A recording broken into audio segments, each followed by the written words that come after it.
Today on the Cameron Journal podcast, I am joined by Ken Good. We're going to have some chat about crime in America, what it means, where it's going.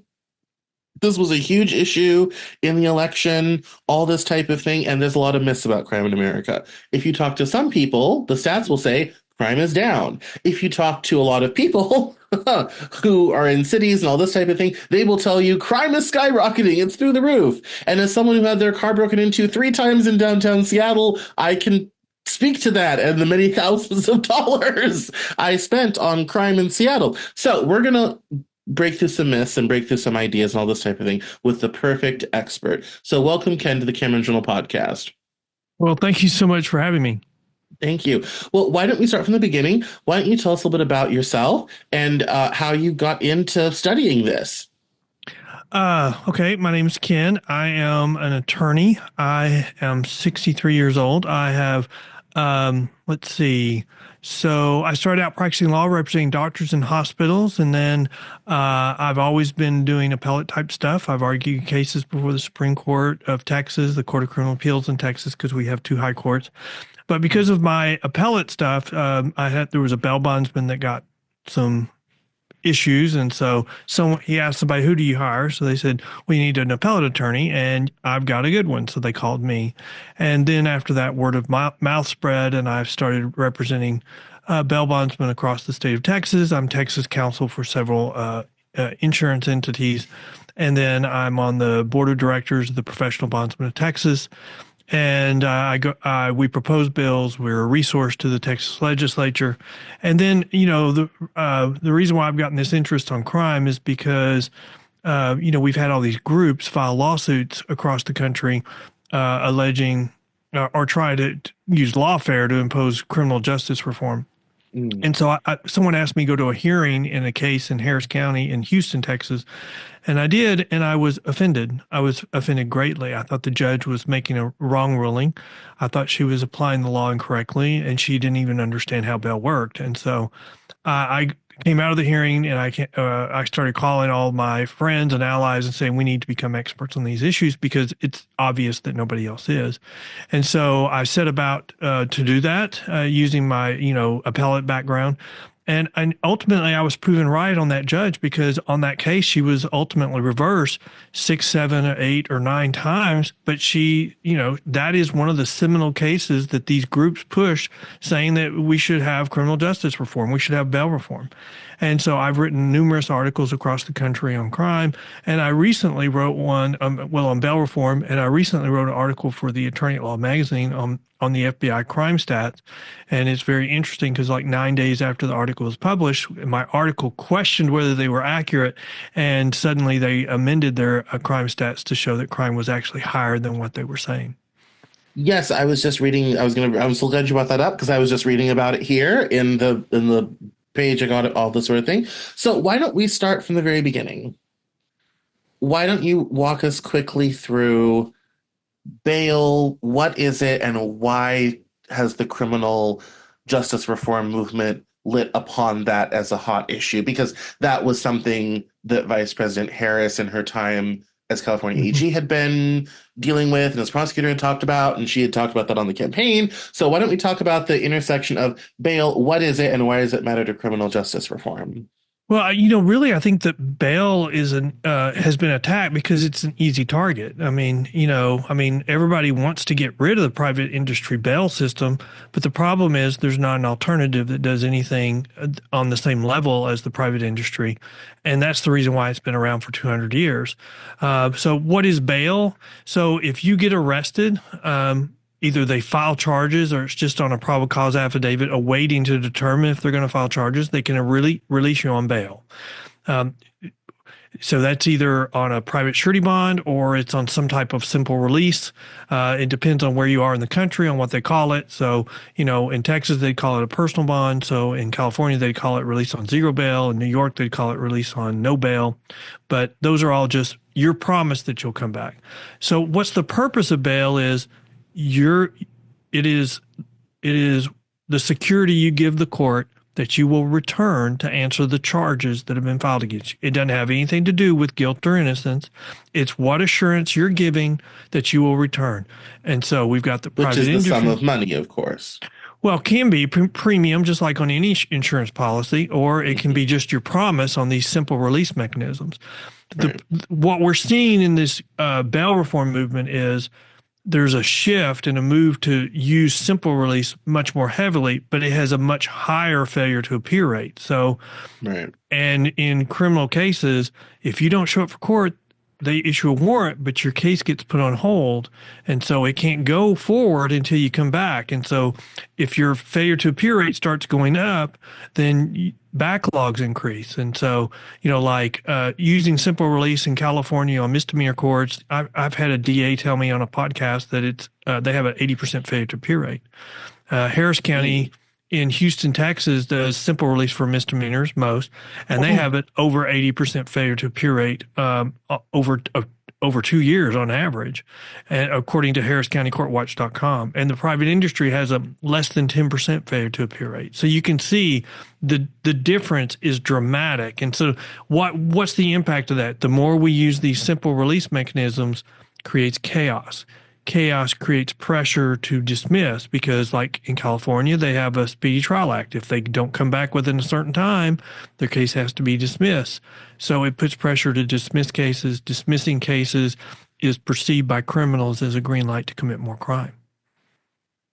Right. Well, and also I think going along with that is if you have people not coming back in, and we know that a lot of these, especially repeat offenders, tend to be the same people, Oh yeah, to the same 200 to 500 people, sort of thing, in any given localized area, sort of thing. Then obviously that's going to cause an increase in crime because the criminals are still out and about, walking around, committing the crime. So yeah, well, and just think about it. If you get high on drugs, we're releasing you back into the community before you even come down off your high. Yes. Yeah. I mean, yeah. It's like we've arrested you for methamphetamine. Well, the outlet, they weren't even sober by the time they got home to get high again. This is not making a lot of sense.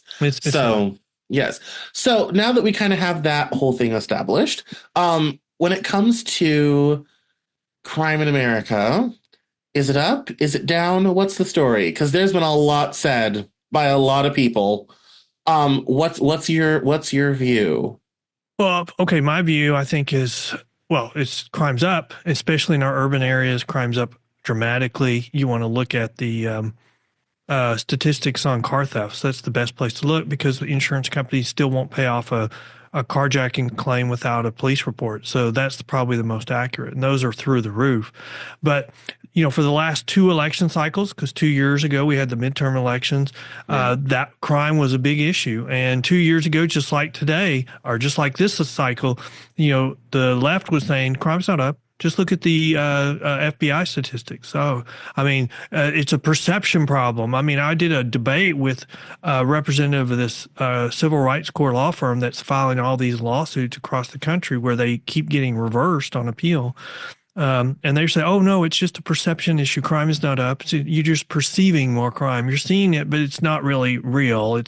But the problem is, this is what they're lying to you about on the FBI statistics. The FBI changed the way they collect data 4 or 5 years ago, and they went to a new system. And so all the police departments in the country had to get new equipment to report to them. And so it's been a process. And so their data is not complete. As more and more people get the new equipment, then it will fill out. But, the scientists are even saying that data is not complete. The 2 largest police departments in the country, the LA and New York, aren't even reporting to them yet. And so for one party to come out and use that, and that's the only thing that they've been using to argue that crime is not up. And then, like 30 days ago, weeks before the election, FBI quietly updated their statistics. And instead of showing crime going down, they showed it going up. and it's just a little bit up. But again, their data is not complete. As I noted in my article, there's other government agencies that track crime. CDC tracks homicides. They show homicides is up 20%, and that's completely different than what the FBI statistics show. And the DOJ has surveys on crime they've been doing for decades, and those surveys show crimes up dramatically, as was pointed out by Trump. And so you see when the FBI updated their crime data statistics, Harris's campaign immediately stopped talking about crime and immediately went and said Trump is Hitler, Trump is a fascist, and that's all we heard for the next week. And it was really because they had nothing else to argue on crime. They never talked about crime again during until the election or through the election. Yeah. So this is obviously, I mean, has been a big point of from the social justice movement and about social justice for a long time. And when it comes to, the cash bail system and how we enforce crime and all this type of thing, there is this argument that when you get tough on crime, this adversely impacts the poor and communities of color. And I say the poor to include everybody in community of color specifically, because poor white people can get caught up in all this too. And so when it comes to this society perception that crime is up, we have to get tough on crime and really crack down on it. What in your opinion, how do we find that balance between creating the safe cities and communities we want without necessarily going into that adverse impact on communities of color, low-income communities, all this type of thing? Is there a way to balance that at all, do you think? Well, first of all, I reject that argument completely, because that argument says that our black, brown communities cannot have public safety. Yeah. Because the Minnesota police departments, they started tracking crime, and they started tracking it all the way from what's the race of the person calling in the crime all the way through to conviction. And they released their first study in 2022, and they found that there was a disproportionate amount of the black and brown communities reporting crimes, and the people they were reporting were black and brown. So there was a disproportionate amount of crime being committed by those communities on those communities. And so, but once those people got into the criminal justice system, their results were better now than white people that were going through the system. And so so that report showed to me we have a disproportionate amount of crime being committed by certain racial groups. But once they get into the criminal justice system, currently they're being treated better than other races. And so I think what we should be talking about is why do we have a disproportionate amount of crime being committed by certain racial groups? I mean, look at murder rates. In the United States right now, 50% of all murders are on young black males. And by and large, they're being committed on young black males. And how in this debate did we decide that we're going to favor the young black male murderer over the young black male victim, the murderee? And that's the problem we have. So how do we find a middle ground? We provide public safety. And I mean, to me, because the problem is when crime starts increasing, it increases in a disproportionate amount. It goes up quicker in our minority communities. And so right now, with all this reform that's going on and crimes going up in our urban areas, it's gone up even much more quickly in our urban cities, in our minority communities. And you can double score that with the election results. The urban areas saw the largest increase of votes for a Republican candidate for president than there's probably ever. And why do you think that is? Well, no, I mean, it's no secret. The mismanagement of major cities for the Democratic Party is a huge problem, has been a huge problem. And bearing in mind, I lived in deep blue Seattle for 10 years. So I know you probably haven't listened to the show, but you might guess where my political leanings lie based upon that I lived in deep blue Seattle for 10 years. And I have to say, And in 2020, with the whole defund the police thing, Seattle went off the deep end on that. Absolutely, It absolutely. wasn't great. Okay. In the intro to your segment, I talk about my car got broken into 3 times. That happened in downtown Seattle. Like, Sure. I was on the front line of the increase in crime coming out Well, of that whole but discussion. look at what they've done on drugs. You know, Yeah. we're going to support people with programs. We're not going to put them in the criminal justice system. So what have we done? We have record numbers of people overdosing every month, and so we're bringing them back to life so they can go back and see their drug dealer. I mean, we're not. They're electing to go to rehab or seek treatment 0.01 or 0.01% of the time.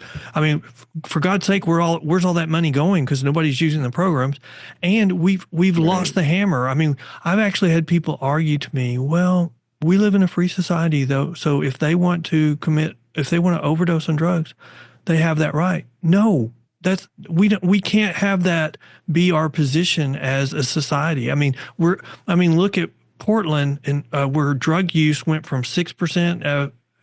They Yeah, it's out of it went control. at 12%. So finally, they allowed all those drug laws where they are no longer prosecuting heavy drug use. They let them expire. I mean, we have to have the hammer of the criminal justice system for these people to seek rehab. I mean, rehab has a 75% failure rate the first time you go. So you got to Right. have that hammer every time to send them back until it takes. Or they say they're not going to, and you send them to jail. I mean, the public has to be protected from people. I mean, that is part of the criminal justice system. No, I was about to bring that up and said I think there's a popular feeling, and as towards the end of my time in Seattle, when I was going with this, you did this perfectly. You're so good at this. And towards the end, I was kind of like, I don't mean to be a tough on crime guy because that's not usually my jam. But I've spent $3,000 in getting my Sure. car fixed all the time. I actually put my car in storage for the last 6 months I was in Seattle. I literally rented a garage, put my car in storage, and went car free for 6 months because I was just like, it's cheaper. It's only $88 a month. I'll be money ahead. Yeah. Windows are not cheap. So, towards the end, I was kind of like, yeah, I'm really tired of living 2 blocks from an open air drug market. I'm so glad that the lady who used to sit on the couch in front of the courthouse, the King County courthouse, they finally like kind of moved her along to go smoke crack somewhere else, like all this type of thing. It really made one of my favorite cities and one of my places on the planet Yeah. very unlivable. And I enjoyed living there. And I think it was also really tough because I lived in the International District, which is kind of south of town, and it is historically predominantly Asian, predominantly Chinese. Hmm. And it was really kind of a city crisis because a lot of the Asian American community felt like the city of Seattle was kind of dumping the problem on them because that's where it was all kind of concentrating was in that Sure. neighborhood. And that's where I lived, incidentally. Well, I mean, I And look at it. Why?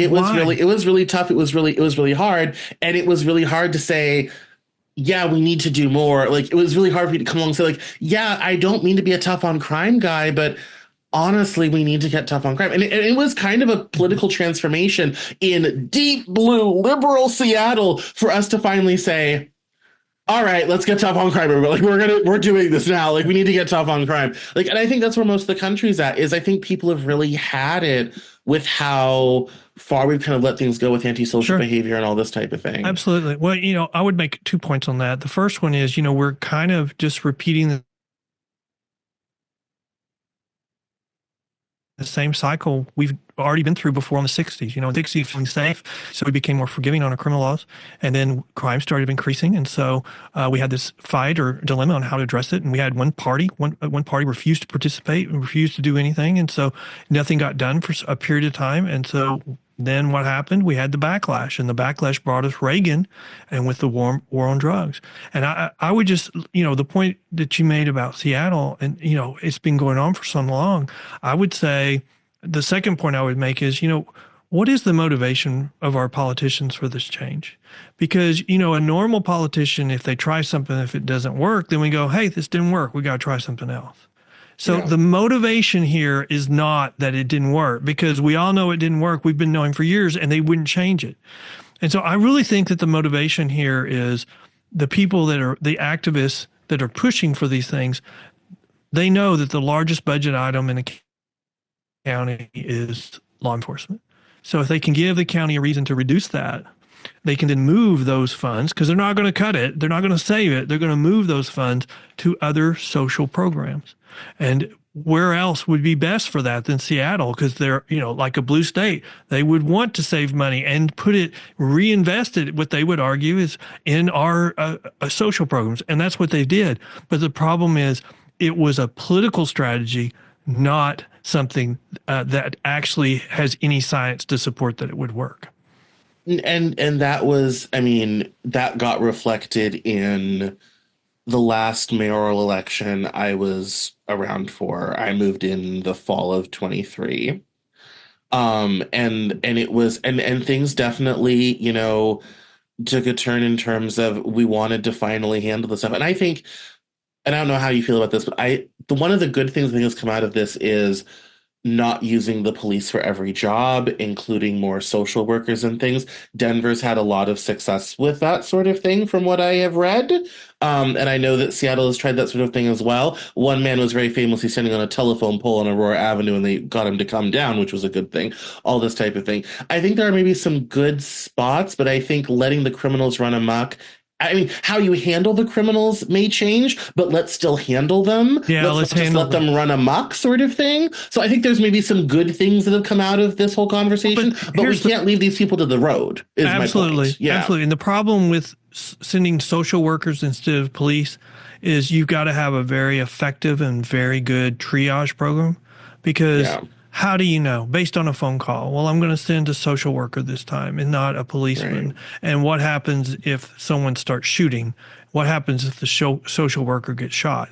I mean, that's my biggest criticism of that social experiment, because one social worker gets shot and killed, they're suing the county, and the program's over. Right. Right. And so it's too heavily based on triage. And if you're having to spend any time at all to decide, then you're too late. Yeah. No, I think that's, I think that's a very interesting kind of idea and concept. And I think that's I think that point's well taken, in terms of you don't know what you don't know until you get there, sort of thing. Well, and you don't win. I mean, but the social worker for one situation may be good, and it's not going to be for another. I mean, and how do you know which one's which? How do you know which one? And even within the same situation, do you know what the biggest reason why we have shootouts at the courthouse in Texas?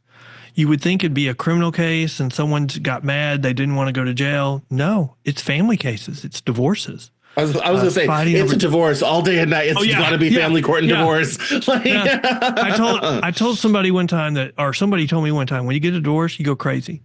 And so you're crazy for a period. And I really believe that. And I've never done divorce at all, because I'll have nightmares that whatever the crazy things that people are doing to each other in the divorce case, my wife will on one day do to me. And I would rather sleep at night than have those nightmares. Yes, no, I don't blame you. When it comes to the criminal justice system itself, there has been, as I'm sure you know, the idea that, this system kind of takes people in, eats people up, spits them out, and there's not enough stuff afterwards to reintegrate them back into society, all this type of thing. How do you feel about reforming how the system works as a part of long-term crime prevention? What's your opinion about that? Well, I think, the private surety bail system is so intertwined with the criminal justice system. Usually whatever's good for the criminal justice system is good for the bail industry. But you have to understand what the bail industry does, gets the person to court so that the victim can have justice, so the case can get resolved. And so by using the private surety bail system, the case will get resolved quicker. I had a judge tell me one time she just did an experiment, and she just used simple release for a period of time, and she found that for every 8 weeks that's all she used, she created a whole week's worth of new work for her court because of the failures to appear, having to put cases on hold, finally get them back. And so just the type of release will affect your ability to resolve cases. And so I think the first thing is you got to get people to court so that cases can be resolved. Now, once the case is resolved, they've pled guilty, they go to prison, they go to the county jail for a period of time. Absolutely, I'm in favor of anything, but I've done some interviews with people, and the problem with reforming that too much is We're all in favor of individual assessments, and if you have reformed, we want you released. But the government can't afford, can't pay for, and can't do individual assessments. So look at the First Step Act that Trump did in his first 4 years in office. It was Yeah. across the board reform. They didn't do any individual assessments. So the problem is when we do reforms like that, they're not really ever good. They're just across the board releases, and that causes crime to increase. So we need to look for new ways to do it. But when we're looking for new ways, we're getting pushed by these activist groups, and they'll do pseudoscience and say, "Oh, this works." That's never been studied, and it never works. And so you can't tell the difference between the two anymore. Yeah, and that's why we kind of wanted your ideas. Is what happens oftentimes, as you've just mentioned, is one small location they'll try something, it seems to have worked, and people want to press it out nationwide. Yeah. We're a large country of 300, almost 50 million people. What works Well, over here may not work over there so well, and Well, so Harris County is a great example in Houston, Texas. So they filed suit in this case that I've already talked about, and they yeah. entered into a settlement, which was ultimately overruled, even though they're still following it to this day. But the things that they agreed to do in the settlement are terrible things. You have to miss court 3 times before they can do anything to you. And we've already said each time they miss court, your case gets put on hold. And it's a charge-based release mechanism. So you get arrested for car theft, you get released on a simple release, no matter how many times you do it. I mean, you can do it 10 times and you're still going to get the same simple release because it's a charge-based release mechanism. I mean, the Texas legislature would say that's a failure. The judges in Harris County would say it's a failure. But the activists take what they're doing in Harris County and take it to other states and argue with a straight face. This is the gold standard of reform. It's working great in Harris County. It's what you should impose statewide in your state, in Ohio. And then we have to go and say, they're lying No, to not you. so They're just fast. lying to you. Yeah. No, I mean, but this is so good because there are a lot of myths about a lot of this stuff Mhm. that gets talked about and all this type of thing. And so it's good to finally have this conversation. And a lot of my listenership is not going to be happy to hear a lot of this, but that's okay. No, it's good for Yeah. them. I do this all the time with them. No, we go there here. We go there here. To be like, no, we're going to hear the uncomfortable thing, grab a drink, get Well, something to eat. but We're going to have this conversation and find out what the real truth is so that we can have a functioning society. But let So me this make is good. It's good but for let them. me make a point to the hardcore listeners that say they completely disagree with me because I want to make a point with them that I think that maybe they have not thought of because we're giving up on misdemeanors in this country now. I mean, California, you can't be forced to go on a misdemeanor. So, but the problem with that is the misdemeanors today are the training ground for tomorrow's felonies. Mhm. And so if we would wake up and we would hold people accountable, starting with misdemeanors, going all the way to felonies, then these defendants there would be some of them that would turn around and become productive citizens who are not because they're not getting that pressure and they are getting put in a much worse position than they otherwise would have been in because of criminal justice reform and bail reform. And I don't think that the public realizes that and would support it if they did. No, I think that's an excellent point. And it kind of feeds back into that old-fashioned broken windows theory of policing. Yeah. If you go after the small stuff, it prevents the big stuff from happening, sort of thing. It You know, does. It does. And, that was that is a tested and true proven method for fighting crime. It is one of the theories we teach in our colleges. It worked well in California, and that's the reason why it was attacked. It was attacked by activists because it was successful. It was accused of being racist. And you know what? They quit using it, but it went through the courts and it was upheld. And it was upheld as a proper policing mechanism that could be used. It's just they don't want it. I mean, activists Well, that that's how oppose Giuliani crime. cleaned up New York City, which, Absolutely. was in not great condition when he arrived. And and it was, let's do everything. Let's even the small stuff and the city will be better for everyone sort of thing. Well, there's a So, case that kind of proves his point, kind of underscores it. There was a case called Sanchez versus Alabama where they had to live under one of these injunctions that said you can't hold anybody. You just have to do simple release for misdemeanors and felonies. And the county said, we're appealing. So they had to live under it for 4 years before the Court of Appeals addressed it and said, you're right, they're wrong. We're reversing. And so I did a podcast with the sheriff, so the case came back. They took back control over their criminal justice system, and the sheriff said, we re-implemented a system of accountability, and we quickly told defendants, if you don't come to court, there are consequences. And what do you know? Within 6 months, crime started going down. We know how to fight crime. We just have to get the people that are pushing mumbo jumbo, which is really so that they can move money into other social programs, and we can bring back our society to have public safety. I mean, if even the Mayor Adams in New York, I mean, he's not a champion for anti-bail reform or for fighting criminal justice reform, but he made the comment that one of the foundations of society is public safety. And if you can't provide public safety, then you don't have a society. And I would say right now in some of our urban areas and in Seattle right now, you don't have a society because you got too much crime. no, that is definitely, a point well taken.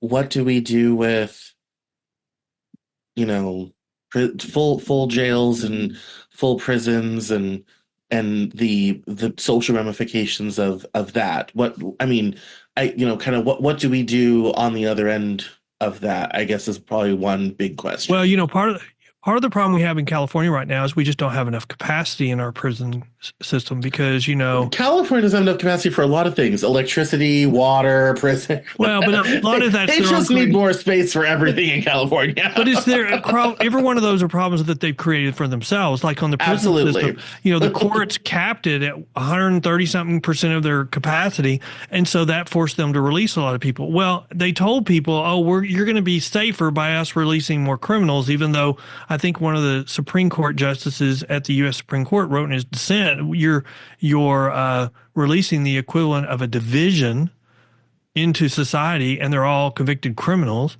And so, of course, you're going to have crime. That's what's happened everywhere that's been done." And so the dissent was saying we can't sanction releasing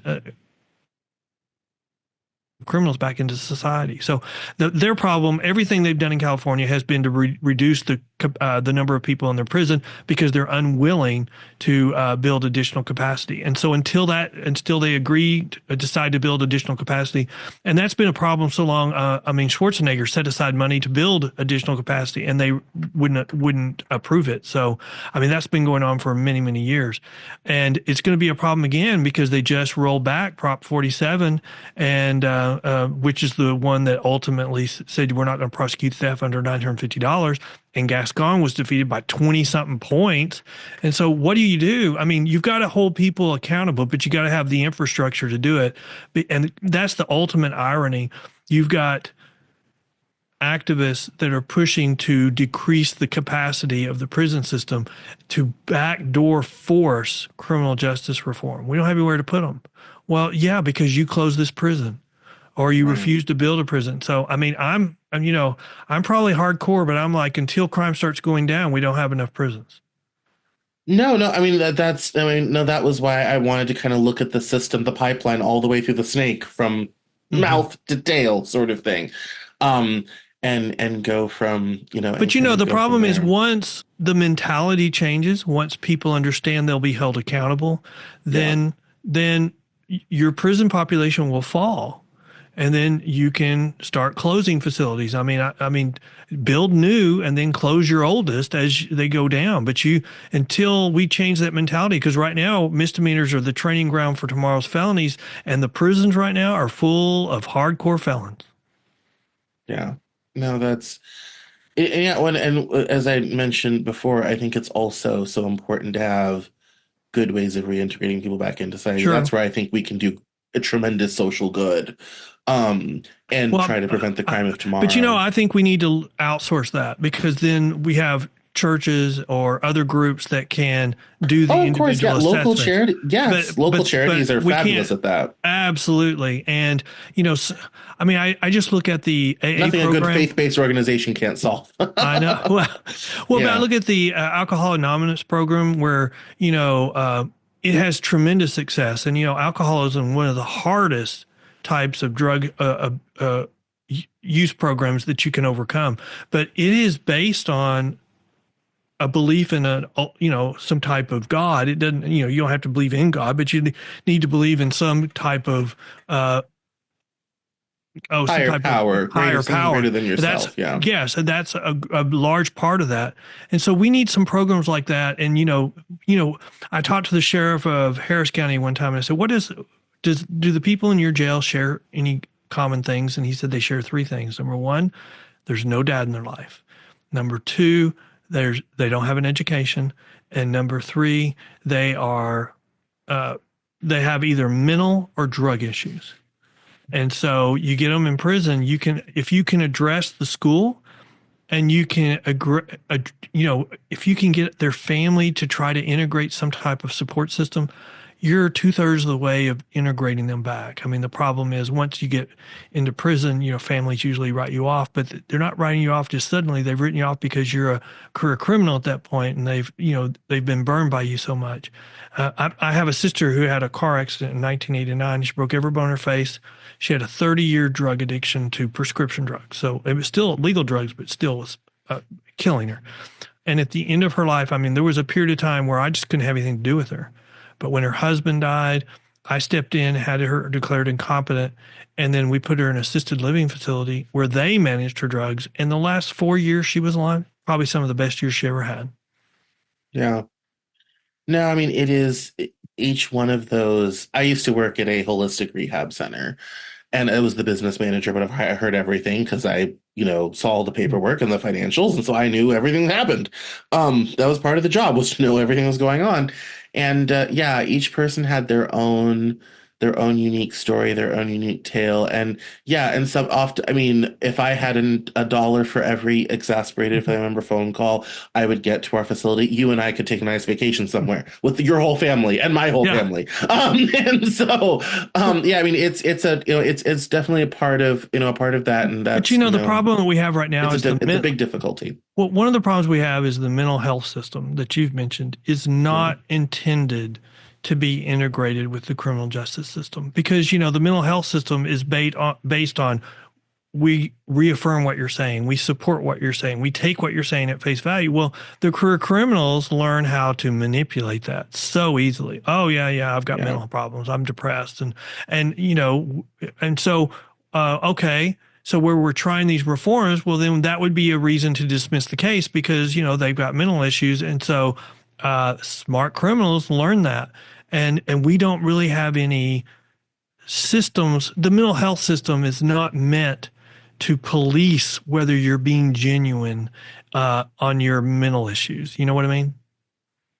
No, I do. I mean, I've had, obviously in my work in that facility and elsewhere, I've known quite a few people in all of that, and the the mechanisms and whatnot you have to go through running a facility like that to out manipulate the master Mm-hmm. manipulators that you're Mm-hmm. working with is quite tremendous. We had every day, we at Mm-hmm. about 7:30, 8 o'clock, we had a whole team meeting. And I'm the business manager. I'm the number, but still, we all meet together to find out what had been said, what had gone on so that nobody could split what we called split the treatment team. You couldn't, Absolutely, yeah. try to, so yeah, so we all, and we're constantly texting, calling, so and such happened. Don't let them tell you otherwise. Here's what really happened, sort of thing. Mm-hmm. All this to get around that. And some people were dismissed from the program because they were just kind of too much to handle all this type of thing. The only place where I found that ironically enough seemed to not be much of an issue. I knew a psychologist who were in Washington. They have an island where they keep all the sex offenders. I forget what it's called, but you have to take a ferry to get there. And he worked there, and he was surprised by honestly barring how awful these people were in their lives, how kind of calm and chill it was compared to other places he'd worked, sort of thing. Yeah. Which was just kind of interesting. But I mean, I agree with you. There's definitely, I think, certain approaches you have to take in that, with you're here because of this crime, that's not good. Faulty thinking got you here. We need to address that. And Well, we but we cannot deal just with anything else until we address that. Well, we just think mental health, oh, we're going to be sympathetic. I mean, the mental health spectrum is so broad. I mean, it Yeah. includes like you said, master manipulators. And, and I think of those as really, really smart people who have no moral compass. So they're willing to say or do anything. And those people, can get really, they're willing to do anything so they can get into the criminal justice system. And I Yeah. mean, are they mentally deficient so that they're just disqualified from going forward in a criminal case? I would say no, but with the reforms that are getting pushed right now, that claiming that would be a grounds in certain areas where we've pushed reform, that would be just a grounds for dismissing their criminal case because we're going to have a sympathy for them. Well, I mean, like other areas, they see that as a green light. We can commit more crime. Yeah. So, as we bring this to a close, this has been fascinating, by the way, and thank you so much for coming on. And we Sure. had a bit of a late start today, so thank you so much for bearing with. If you could wave a magic wand and just, do massive reform nationwide and everyone had to go along with it, what are the top three things you would do to dramatically reduce crime in this country? Well, people are going to laugh when I say this, but I would say I would require courts to use more private surety bonds because they have the lowest failure to appear rate. So you can have fewer courts and get cases resolved more quickly. And I think that's, if you're going to be these simple release mechanisms and you have 50% failure to appear rate, you're going to have twice the number of courts to resolve the same number of cases. So from a financial standpoint, at no cost to the state or the county, you can get cases resolved more quickly by just saying anyone that can afford it or their family can afford it, you've got to get a private surety bond. Now, granted, for the Constitution, people who are poor and first-time offenders, then you have to consider alternatives. Simple. Have a criminal history, then they're not in jail if they can't afford the bond because they're poor. They're there because of their criminal history. The second Yeah. thing I would do would be accountability. I mean, if you want to give them a personal bond or a simple release mechanism, if they don't show up first time, then they're not getting another one because that's the whole concept of accountability. My court is getting put on hold. I can't do other cases because I set aside time for their case and they didn't show up. So now you're going to be at my convenience, not me at yours. And so I might give you a private surety bond the second time if I gave you a simple release the first. But if you don't come back a second time, and I promise if you had three chances, you're being held until your case is over. I don't care because you violated my orders. So I think that gets cases resolved. I think that I don't have any problem with taking into consideration anything that says there's an excuse for why about the crime or people who say we're reformed or programs to reform people. But I think so I think accountability is very important and holding people accountable when they don't show up for court. And if they don't, there has to be consequences for their actions. And if you do that, crime will go down and it may have a temporary spike in putting people in prison. But then the word gets around because, in Seattle, there's, like, as you've pointed out, there's a city within the city. There's the criminals, the small group of criminals that are living inside the bigger community of people that want to follow the law. But in the gray area between the two, there's a lot of people that are looking around going, am I going to follow the law today or am I going to follow the lawbreakers today? And when we have all these reforms where they're giving them a green light to commit more crime, there's a whole bunch of people in the gray area that are saying, I'm seeing there's no consequences, so I'm going to do it too. When we start holding people accountable and when there's consequences, that group stops and says, I'm going to follow the law. And that's Deterrence is real. Deterrence is real. Absolutely. Absolutely. Yeah. And when these groups, one of the things I was arguing for the last 6 months is, we have all these arguments for, identity politics, and that's been going on for years. And so I'm like, we'll continue that next election. This election needs to be about crime, immigration, and vote for those issues. And then once we get both parties back to law and order, which is they usually are, then we can go back and have our normal fights over identity politics. And I really think this is the first election where the pendulum started swinging dramatically back to the right, and because people were tired of crime, they're tired of the immigration situation, and tired of inflation, cost of groceries. And so for the first election, the abortion issue didn't make up for the problems they were having on those issues.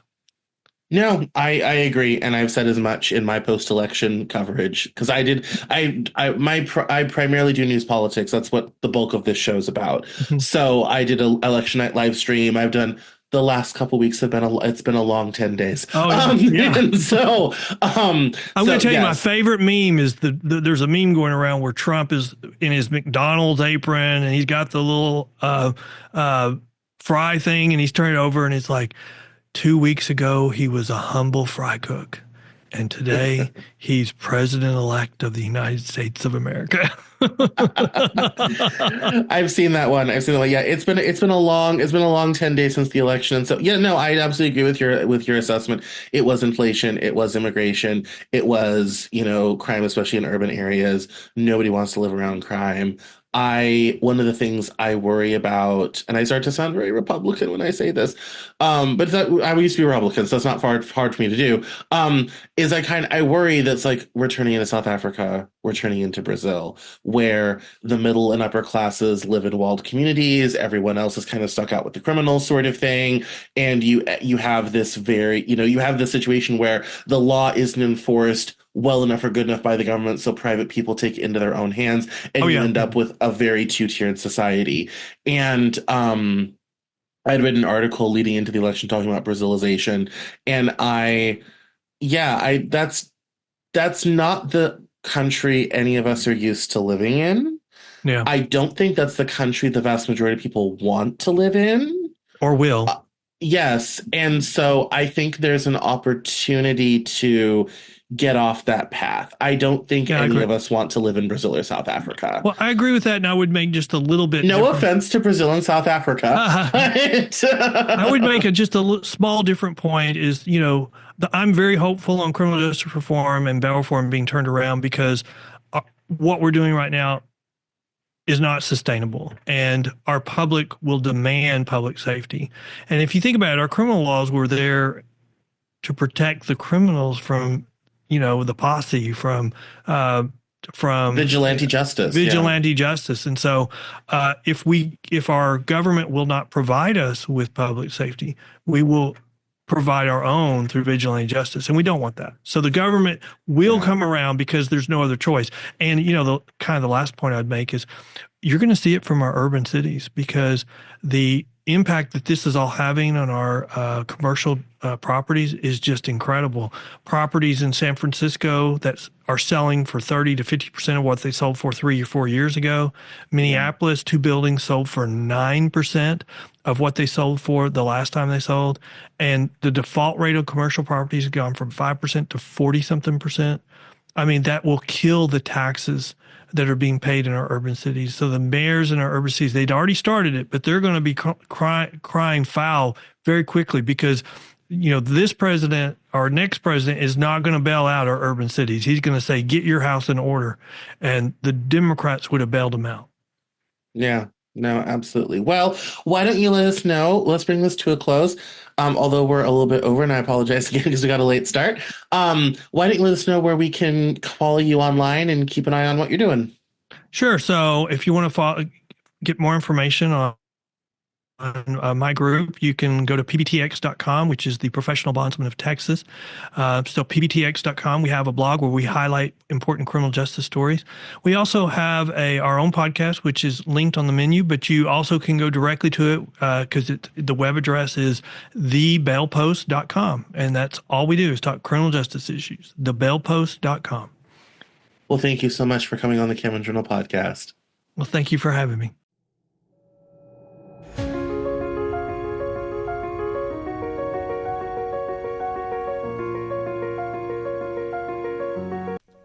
That's all for this episode of the Cameron Journal podcast. Thank you so much for listening. Visit us online at CameronJournal.com. We're on Facebook, Twitter, and Instagram, and I love to talk to my followers and listeners, so please feel free to get us on social media at Cameron Cowan on Twitter, and we'll see you next time on the Cameron Journal Podcast.